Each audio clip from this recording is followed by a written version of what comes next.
जरूरी सूचना है आप सभी स्टूडेंट्स के लिए। स्टडी फॉर सिविल सर्विसेज का Android app Google play store में आ चुका है, उसको प्लीज तुरंत इंस्टॉल कर लीजिए।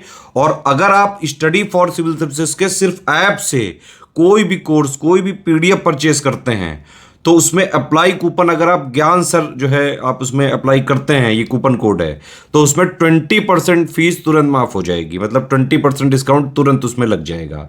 ज्ञान सर लिखना है, नॉर्मली ज्ञान सर, स्मॉल लेटर में है सब कुछ, कोई स्पेस नहीं, कोई कॉलम नहीं, सिर्फ ज्ञान सर, GYANSIR। इस तरह से अगर कूपन कोड लगाते हैं आप ऐप में बाई करने से पहले, जो अप्लाई कूपन वाले में आता है, तो 20% का डिस्काउंट तुरंत मिलेगा। वीडियो देखिए। दोस्तों, अगर आप आर की प्रिपरेशन कर रहे हैं तो फिर आपको मेंस को भी अभी से टारगेट करना चाहिए। और मेंस के लिए सेफ स्कोर क्या होगा इसे दिमाग में रखना चाहिए, और स्ट्रेटेजी क्या है इस पर भी थोड़ा सा काम करना चाहिए, क्योंकि जो आपका फाइनल सिलेक्शन होगा मेंस क्लियर करने के बाद ही होगा। ऐसा नहीं कि अगर आप प्री निकाल लेते तो आप सेलेक्ट हो जाएंगे। बात सही है कि प्री में जो भीड़ है थोड़ी सी ज़्यादा होती है, लेकिन जो असली फाइट होती है वो आर में अगर आप देखेंगे तो मेन्स में होता है, क्योंकि यहाँ पे GS MCQs बेस्ड होता है, हिंदी भी MCQs बेस्ड आता है, तो काफ़ी डीप में प्रश्न आते हैं। तो क्या होगा सेफ स्कोर और स्ट्रेटेजी क्या होगी, तो चलिए समझते हैं आगे। तो सेफ स्कोर को समझने के लिए आप 2021 के कट ऑफ को देख सकते हैं। देखिए, अगर आप 2021 को देखेंगे तो यहाँ पे जो समीक्षा अधिकारी जो सचिवालय में ज्वाइनिंग हुई थी, इसमें यहाँ पे प्राप्तांक दिया ये 400 में से आप न्यूनतम और अधिकतम देख सकते हैं। देखिए, न्यूनतम का मतलब है कि ये फाइनल कट ऑफ रही थी, और अधिकतम का मतलब किसी स्टूडेंट्स ने इतना स्कोर किया होगा। तो जो अनारक्षित मतलब अनरिजर्व्ड है UR कैटेगरी में 258, 400 में से 258 रहा था। EWS 252 रहा था। अनुसूचित जाति मतलब SC की बात करेंगे तो 238, और अन्य पिछड़ा वर्ग OBC 249 है ना। DFF ये 242 रहा था। और इसके बाद देखिए दिव्यांग में अगर आप देखेंगे SC में 236 रहा है, जनरल में 229 रहा है, और यहाँ पे जो जनरल है 2 है, एक PB और एक PD 224। भूतपूर्व सैनिक ये 239 और महिला का 249 रहा था। इसी प्रकार जो समीक्षा अधिकारी हिंदी में आप देख सकते हैं यहाँ पे 303, 282, ये आप कट ऑफ देख सकते हैं 2021 का यहाँ पे दिखाया गया। सहायक समीक्षा अधिकारी उत्तर प्रदेश सचिवालय में जो ड्यूटी लगी यहाँ पे 264 है ना। और सहायक समीक्षा अधिकारी लेखा मतलब जो अकाउंटेंट है, इनकी जो कट ऑफ रही है 230 रहा है, 228 रहा है EWS का, SC का 216 और OBC का 217 रहा है। और महिला ये ऑन मेरिट, जैसी मेरिट बनी वैसे सिलेक्शन हुआ है। आप और चीज़ों को यहाँ पे देख सकते, देखिए कुछ और यहाँ पे आप राजस्व परिषद मतलब जो रेवेन्यू में आप उनको भी देख सकते हो, और उर्दू का भी यहाँ पे दिया 304, 285, ये आरक्षित EWS। इस प्रकार से यहाँ पे राजस्व परिषद का 257 दिया है, 252 है, 235 है। तो आप देख सकते हैं मतलब 250 के आसपास दिख रहा है। देखिए यहाँ पे आप और भी देख सकते हैं जो सहायक समीक्षा अधिकारी जो उत्तर प्रदेश राजस्व परिषद में 237, 232, 194 और 192। आप ये ओवरऑल पूरा कट ऑफ देख सकते हैं दोस्तों। आप आराम से स्क्रीन पर इसे देख लीजिए। देखिए आप कट ऑफ देख लिया। अब यहाँ पे एक चीज़ ये आता है कि टारगेट क्या होगा, कैसे हम यहाँ तक पहुँच सकते हैं।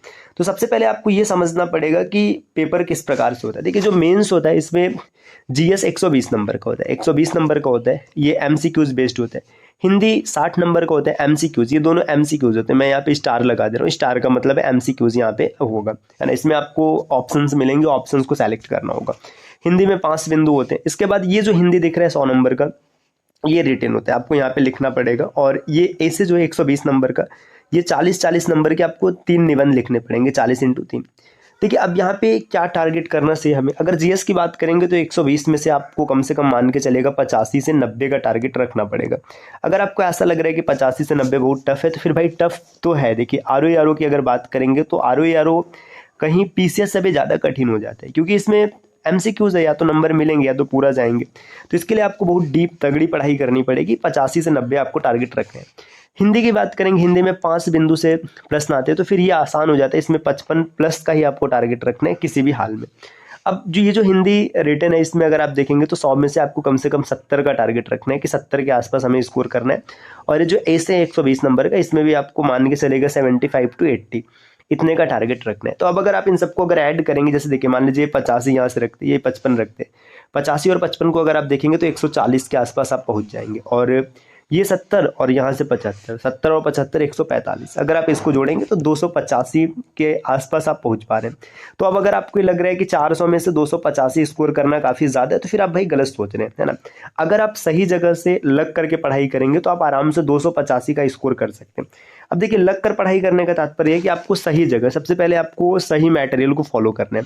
आपको ऐसे इधर उधर से कुछ भी नहीं पढ़ना है। सही मटेरियल के लिए आप स्टडी फॉर सिविल सर्विसेज को फॉलो कर सकते हैं। स्टडी फॉर सिविल सर्विसेज, यहाँ पे आपको जो डेटा मिलेगा ना वो एकदम एग्जाम ओरिएंटेड रहेगा। आप पढ़ेंगे, आसानी से आप सिलेक्शन ले सकते हैं। तो फिर आपको स्टडी फॉर सिविल सर्विसेज को फॉलो करना है, और जितना मटेरियल आपको यहाँ से मिलेगा, जितना मटेरियल मिल रहा है, बस उसी को अच्छे से फॉलो करना है। मल्टीपल टाइम उसी का रिविजन करना है। 8 से 10 घंटे आपको डेली एकदम ऐसे समझिए कि डेडिकेटेड होकर के लगाना है, इधर उधर आपको नहीं करना है। और एक आदत आपको अभी से डेवलप करना है अपने अंदर, आपको हिंदी का न्यूज़पेपर इसमें एडिटोरियल, ये आपको अभी से पढ़ना स्टार्ट कर देना है। भले ही आप सीबीएसई पैटर्न के कुछ कहीं से भी कोई फ़र्क नहीं पड़ता, क्योंकि आपके पास विशेष शब्दावली होनी चाहिए। अगर आपके पास शब्दावली नहीं होंगे तो आप निबंध लिख कैसे पाएंगे, हिंदी को लिखेंगे कैसे। तो आपको अब इसमें आप कोई भी पेपर पढ़ सकते हैं, जनसत्ता पढ़ सकते हैं, दैनिक जागरण हो गया, जो भी आपको प्रॉपर समझ में आता है उसे फॉलो करना चाहिए। और स्टडी फॉर सिविल सर्विसेज के कोर्सेज को दोस्तों आप जरूर ज्वाइन कर लीजिएगा, अगर आप सिलेक्शन वाली तैयारी करना चाहते हैं तब।